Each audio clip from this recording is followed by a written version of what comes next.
Halo, assalamualaikum warahmatullahi wabarakatuh. Jumpa lagi dengan saya di sini, Murai Batu Ring Anum MBF. Di sini saya akan membagikan tips ya, cara cepat memaksimalkan potensi fighter burung.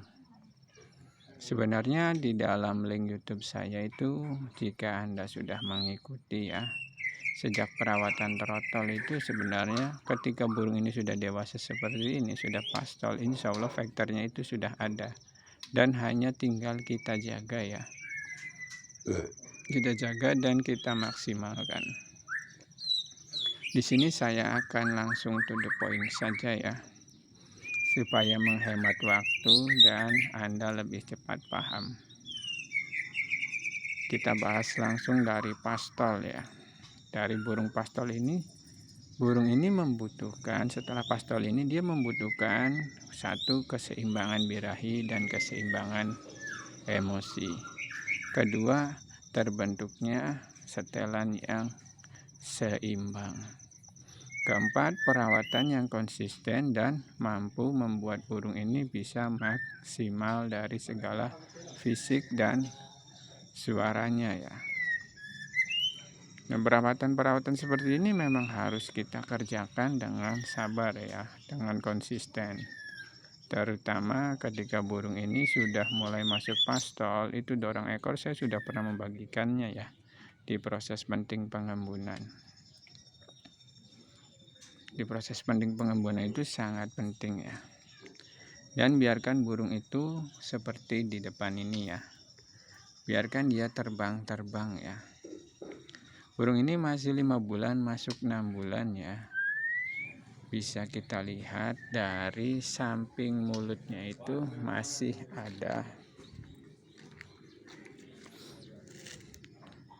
ada warna putih ya. Di samping mulutnya itu masih terlihat warna putih ya. Nah, ini burung ini memang sangat muda ya.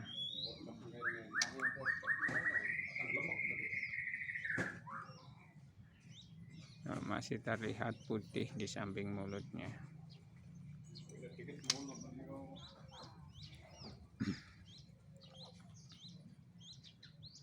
Nah, masih putih ya. Jadi burung ini masih lepas trotol ya. Dan burung ini masih membutuhkan perawatan ekstra. Perawatannya itu ya paling utama itu, pertama kita seimbangkan dulu dari segi vektornya ya. Vektor yang seimbang itu didapatkan dari setelan dan perawatan yang seimbang, sehingga menghasilkan burung yang memiliki emosi dan birahi yang stabil ya. Emosi dan birahi yang stabil dulu itu harus kita jaga dulu. Biarkan burung ini nyeting sendiri ya, nyeting sendiri, itu tahu setelannya bahwa burung ini dikasih makan cangkrik segini dia sudah mentoknya segini. Berarti burung itu sudah nyeting dan Anda bisa terapkan settingan itu untuk pagi dan sore. Gunakan pur yang standar. Kemudian main embun, jemur tipis, kemudian baru kita umbar, kejar fisiknya. Tapi di sini kita bahas dulu masalah perawatannya. Jadi dari semenjak diembun, dijemur tipis, istilahnya perawatan seperti ini harus konsisten dulu sampai burung ini mau buka suara. Ketika pagi dia sudah mulai bisa ngeplong, bisa buang isian, berarti burung ini sudah memiliki keseimbangan. Itu tanda ya, tanda keseimbangan bahwa dia sudah memiliki keseimbangan emosi dan birahi. Berarti burung ini sudah bisa buang materi ya, berarti ini sudah ada birahi dan emosi. Kita jaga jemurnya, embunnya itu seperti itu saja dulu. Kemudian kita kejar fisiknya ya. Kita kejar fisiknya itu kita kejar terus. Misalkan awal dari pengumbaran ini dia terbang, kita ajarkan dulu terbang, misalkan 10 kali terbang. Misalkan umbarannya 5 meter ya, paling bagus itu istilahnya di atas 5 meter ya, itu lebih bagus ya. 5 meter kita umbar. bolak-balik ya, selama 10 kali bolak-balik. Nanti kalau sudah terbiasa kita biarkan dulu. Nanti selang berapa menit kita umbar lagi, kita ajarkan dia supaya bisa terbang dulu ya. Itu untuk awal biasanya burung-burung muda itu tidak bisa terbang. Jadi kita ajarkan terbang, setelah dia sudah bisa maksimal terbang, nanti ke depannya kita hanya masukkan saja ke umbaran. Kita kejar fisiknya itu tidak usah kita obok-obok ya, biasa saja. Mau Anda obok-obok, mau Anda biasakan saja juga, nanti burung itu fisiknya dengan sendirinya terbentuk dan waktunya pun sama saja ya. Misalkan Anda obok-obok nih, burung nih diobok-obok sampai banyak. Setelah itu burung itu istirahatnya pun justru lebih banyak. Kenapa? Karena memang burungnya itu harus diistirahatkan lebih lama, supaya dia emosi dan birahinya, tenaganya itu segera pulih. Berbeda dengan yang terbang sendiri. Nanti dia terbang sendiri ya secara tidak langsung cepat pulih. Perbedaannya di situ. Dan seperti burung yang ini ya. Burung yang ini juga bedanya sama ya. Ini burung ini dia mabungnya itu tidak bisa maksimal. Tetapi sudah masuk masanya dan sudah masuk waktunya dia itu untuk mulai dikeluarkan. Jadi burung itu sebenarnya ketika setelannya sudah kita dapatkan, sudah kita temukan, yang paling penting dan paling paling wajib kita terapkan adalah ya pembentukan fisik ya. Jadi kita kejar fisiknya. Setelah fisiknya sudah kita kejar, ya otomatis nanti suara vokalnya pun akan ikut terkejar.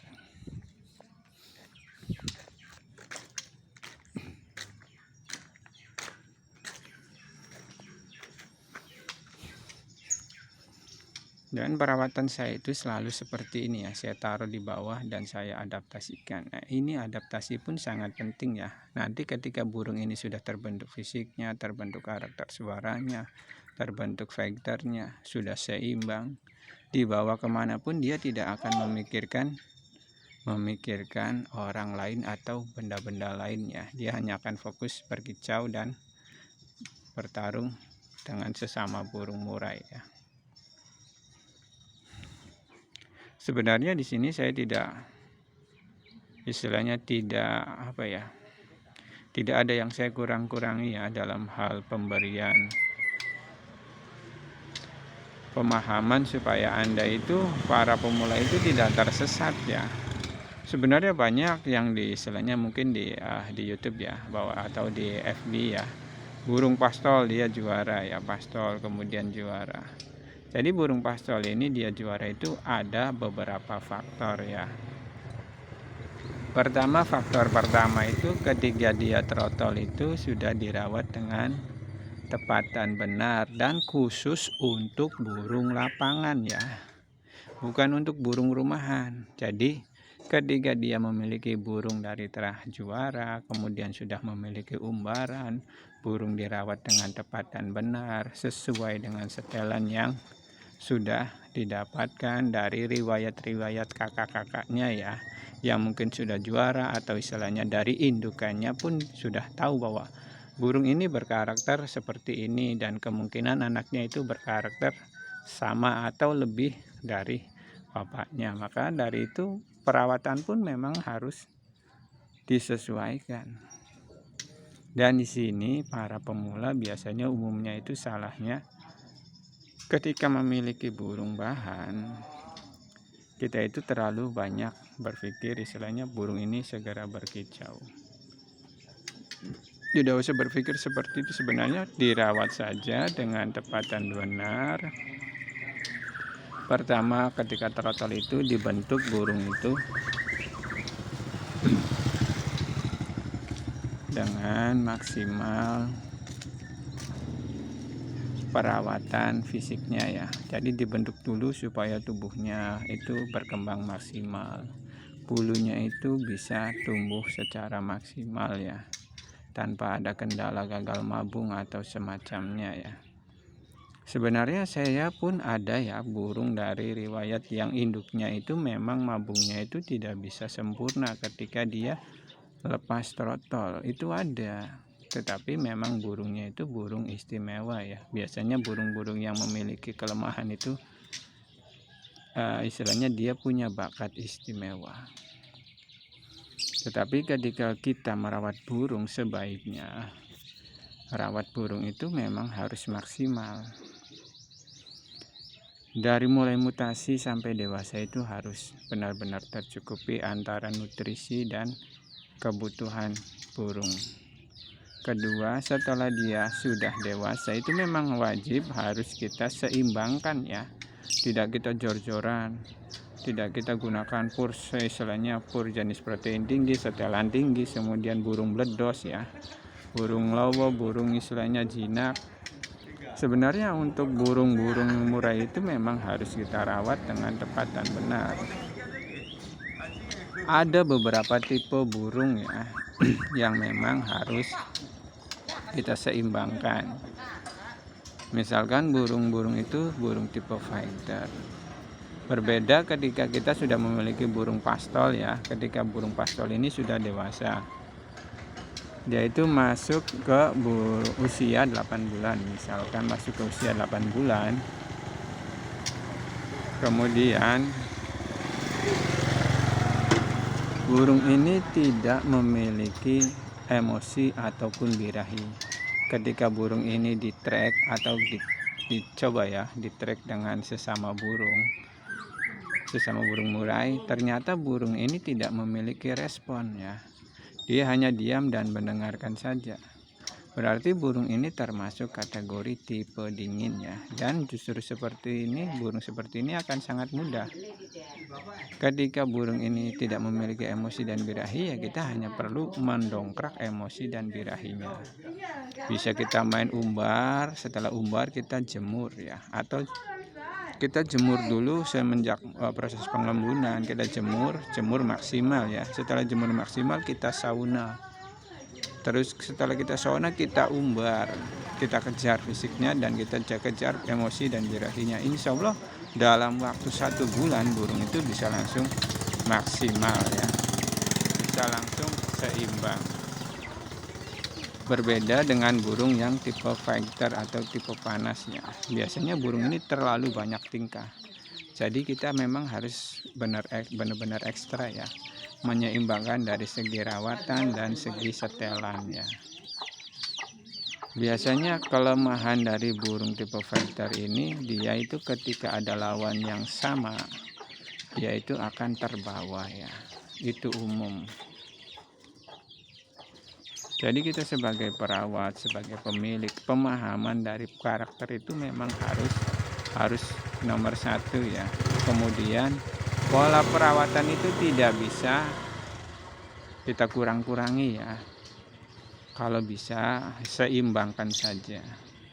Misalkan dari proses pengembunan, kemudian penjemuran, setelah penjemuran kita umbar, setelah umbar kita angin-anginkan, kemudian kita full kerodong, full master, sore pun kita keluarkan kembali ya, kita angin-anginkan kembali, kita mandikan. Itu untuk tipe burung fighter. Tetapi untuk tipe burung dingin itu berbeda. Biasanya burung tipe dingin itu mandinya pagi dan jarang dimandikan pun tidak masalah. Itu untuk burung tipe dingin.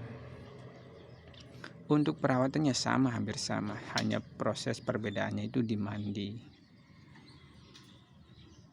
Dan untuk burung-burung yang seperti ini, biasanya burung tipe dingin dan burung tipe panas itu berkebalikannya. Kalau burung tipe dingin itu bisa tidak kita pur, itu bisa ya. Tidak kita pur sama sekali itu bisa. Sedangkan untuk burung tipe panas itu wajib kita pur ya. Misalkan burung ini dia tipe panas, diberi jangkriknya 10 ya, otomatis burung ini akan semakin nakal ya. Jadi ada karakter-karakter burung dan tipe-tipe burung yang tidak bisa mengkonsumsi jangkrik banyak, tetapi memang wajib untuk kita seimbangkan ya. Di sini tujuan perawat itu ya mencari keseimbangan burung ya. Keseimbangannya itu dari titik perawatan dan titik setelan itu harus memang benar-benar seimbang. Jadi perawatan yang seimbang itu ya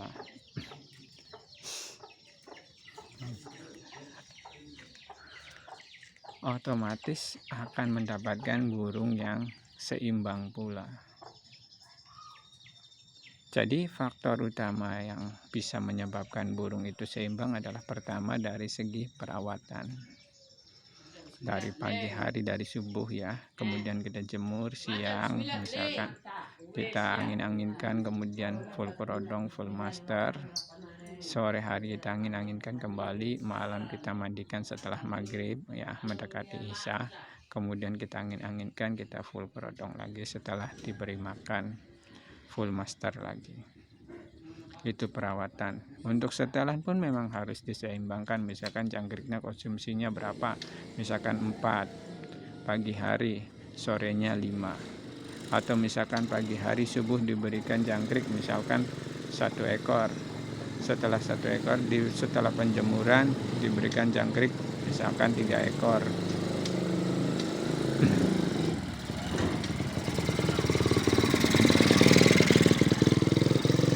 Setelah diberikan jangkrik 3 ekor, diangin-anginkan, kemudian full kordong, full master. Nah, sore harinya misalkan diberi jangkrik lagi 5 ekor. Jadi setelan itu tidak harus 55, 66, 77, tidak harus ya. Tetapi yang penting kita tahu bahwa setelah diberi setelan seperti ini, burung ini seimbang. Yaitu untuk konsumsi jangkrik ya. Setelah konsumsi jangkrik bisa misalkan untuk kita mengetahui bahwa ini burung ini bisa bongkar atau tidak. Misalkan setelah diberi jangkrik, burung ini diberikan misalkan kroto 1 sendok, atau misalkan ulat Hongkong hanya 2 ekor atau 3 ekor, untuk melihat potensi burung ini bongkar materi. Jadi setelah kita setel seperti ini, ternyata burungnya itu hasilnya maksimal.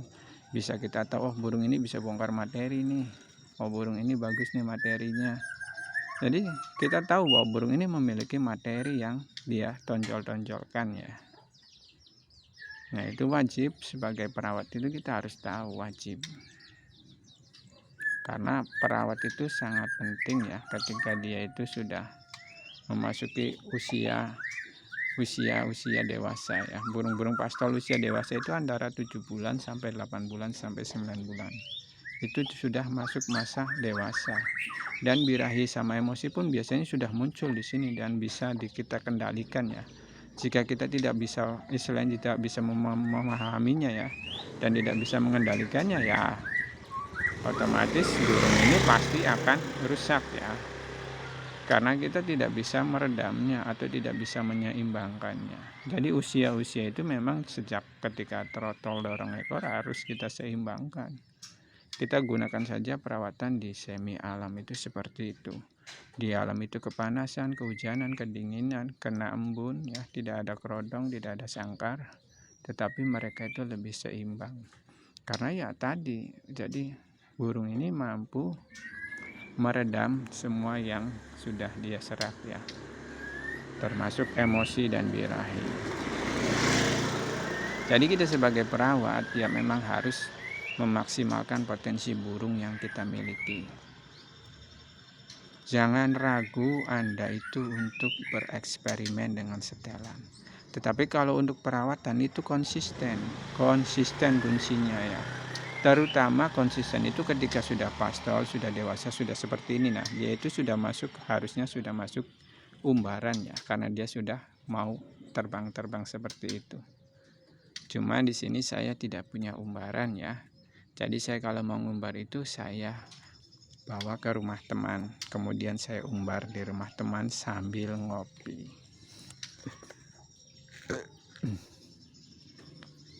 Saya kejar fisiknya sekitar usia 8 bulan atau 7 bulan, masuk 8 bulan itu pasti saya kejar fisiknya. Kalau sekarang saya tidak terlalu memikirkan seperti orang-orang ya, ketika dia pastol dia sudah dibawa ke lapangan, sudah istilahnya sudah juara, itu saya tidak terlalu terobsesi dengan seperti itu ya. saya di sini hanya merawat burung sesuai dengan karakter burung, kemudian saya cari tahu ketika burung ini sudah seperti ini, pastol ya, usia seperti ini saya cari tahu dulu titik bongkarnya. Setelah saya sudah tahu oh burung ini titik bongkarnya menggunakan ini, baru saya rawat. Setelah sudah usia masuk kering bulu ya, usia masuk kering bulu itu adanya biasanya ketika burung seperti ini ada di 7 bulan ya, maka saya kejar fisiknya. Nanti setelah burung ini usianya masuk 8 bulan, 9 bulan, 10 bulan, insya Allah burung itu akan lebih cepat stabil. Kenapa? Karena burung itu memang kita berikan kebutuhannya ya, istilahnya kebutuhan dia itu saya berikan. Jadi semua itu ada usianya ya, tidak bisa kita paksakan ya.